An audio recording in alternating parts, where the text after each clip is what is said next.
Hello student, my name is Rakesh Kumar. चलिए शुरू करते हैं आज का लेक्चर।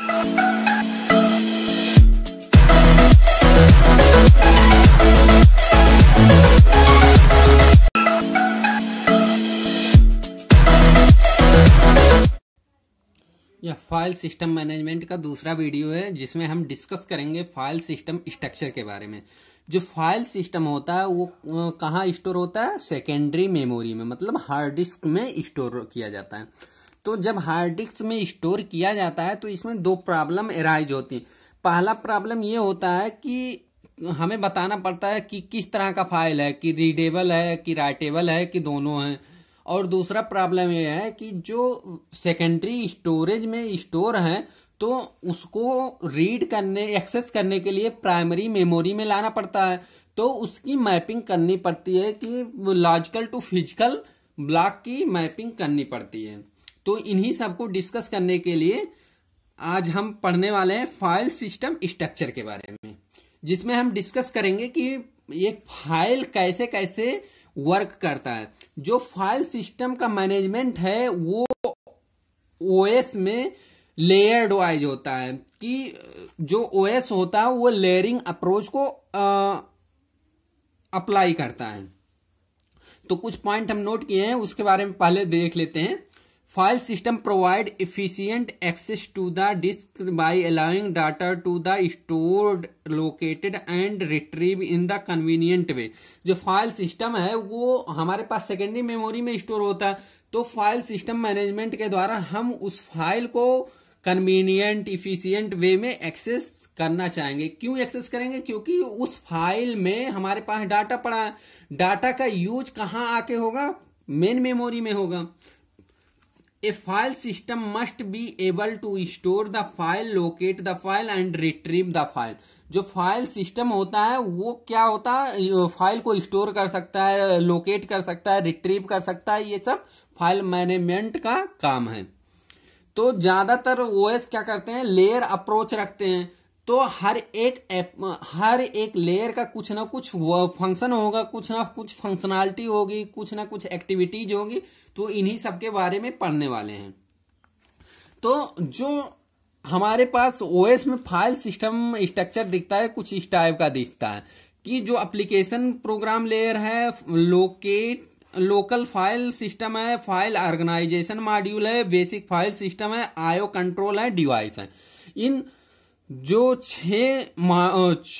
छह लेयर में ब्रेक किया जाता है पूरे फाइल सिस्टम को पढ़ने के लिए।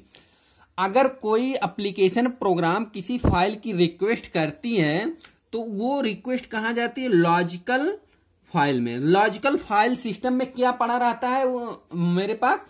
कि उस फाइल का मेटा डेटा। मेटा डेटा का मतलब क्या हुआ? Data about data. अगर कोई फाइल होगा तो उसका कुछ पोर्शन, कुछ डेटा, उस फाइल को कहाँ वो एक्चुअली स्टोर है, इन सब का वो रिकॉर्ड रखता है logical file system.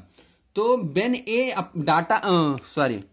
when an application program asks for a file, the first request to the logical file system, the logical file system contains the metadata of the file and directory structure। समझ में आ गया होगा कि जो Meta data है वो क्या रखता है? जो लॉजिकल फाइल सिस्टम है, यहाँ जो लॉजिकल फाइल सिस्टम है इसके पास क्या क्या रहता है? कि उस फाइल का मेटा डेटा होता है और ये डायरेक्टरी का स्ट्रक्चर होता है कि कहाँ एक्चुअली वो फाइल स्टोर है। तो अगला पॉइंट पढ़ते हैं कि अगर जो फाइल होता है वो छोटे छोटे ब्लॉक में डिवाइड करके स्टोर होता है, जिसको हम क्या बोलते हैं? लॉजिकल ब्लॉक बोलते हैं। जो फाइल ऑर्गेनाइजेशन मॉड्यूल का काम है, इस लेयर का काम है, ये क्या करता है कि लॉजिकल टू फिजिकल मैपिंग करता है उस फाइल का। तो generally file are divided into various logical block. File are to be stored in the hard disk and the retrieve from the hard disk. In order to store and retrieve the file, the logical block need to mapped to physical block. जो file organisation module का काम क्या होता है? कि logical to physical file की mapping करने के लिए होता है। अब बात करते हैं बेसिक फाइल सिस्टम लेयर के बारे में। जो बेसिक फाइल सिस्टम क्या करता है कि यह कमांड कंट्रोल करने का कमांड प्रोवाइड करता है। जो बेसिक फाइल सिस्टम है अलग अलग ब्लॉक के लिए अलग अलग ड्राइवर के लिए कमांड देता है। तो the basic file system is responsible for issuing the command to IO control in order to fetch those block. जो बेसिक फाइल सिस्टम है वो क्या करता है कि कमांड प्रोवाइड करता है उस ब्लॉक को फेच करने के लिए। मतलब एक तरह का ड्राइवर छोटे छोटे ब्लॉक के लिए ड्राइवर प्रोवाइड करता है कि इस ब्लॉक को फेच करना है, इस डाटा को फेच करना है। ये सब काम किसका होता है? बेसिक फाइल सिस्टम का होता है। जो IO कंट्रोल होता है, ये IO कंट्रोल क्या होता है कि पूरा फाइल का मतलब जो जहां फाइल रखा है, फाइल कहां होगा? हार्ड डिस्क में होगा। तो फाइल को एक्सेस करने का जो कंट्रोल का काम होता है वो IO कंट्रोल के द्वारा होता है। तो IO कंट्रोल क्या करता है? IO control contain the code by which it can access hard disk. These code are known as device driver. तो जो IO कंट्रोल होता है वो किसके सहायता से कंट्रोल करता है? डिवाइस ड्राइवर के द्वारा। जो मान लीजिए अगर मेरे पास एक फाइल एक्सप्लोरर है। फाइल एक्सप्लोरर का काम क्या है कि फाइल की मैनेजमेंट की कहाँ फाइल कौन सा फाइल कहाँ रखा है, इन सब की मैनेजमेंट मतलब ओपन करने का।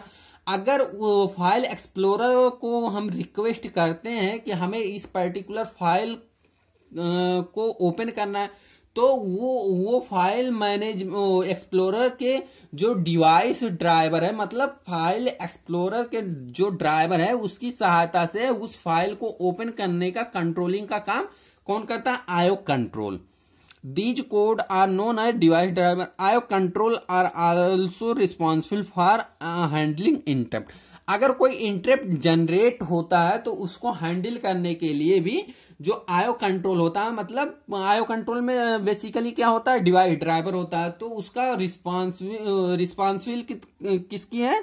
कि IO कंट्रोल का है कि अगर कोई इंटरप्ट आ रहा है तो उससे निपटने का। मान लीजिए अगर हमारे पास कोई फाइल है, उसको हम ओपन किए हुए हैं डेस्कटॉप में या कहीं भी, मान लीजिए, तो हम उसको अगर डिलीट करना चाहते हैं तो क्या आता है कि एरर आता है कि ये फाइल ऑलरेडी कहीं ना कहीं ओपन है। इस टाइप का एरर आता है। तो जो एरर जनरेट होता है वो किसके थ्रू हो रहा है? IO कंट्रोल के थ्रू जनरेट हो रहा है, क्योंकि IO कंट्रोल ही सब कुछ मैनेज कर रहा है कि पर्टिकुलर वो फाइल का ब्लॉक कहीं ना कहीं ओपन है। तो इस केस में हमारे पास इंटरप्ट जो आता है वो किसके थ्रू आता है? IO कंट्रोल के। अगर कहीं भी ओपन नहीं है तो सक्सेसफुली वो डिलीट हो जाता है। तो ये बात समझ में आ गई होगी कि जो फाइल स्ट्रक्चर है वो लेयर्ड के रूप में काम करता है।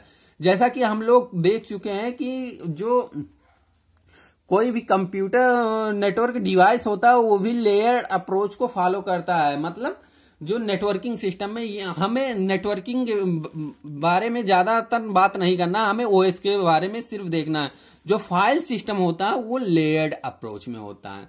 कौन कौन से लेयर होते हैं? Application program, logical file system, file organisation module, basic file system, IO control device.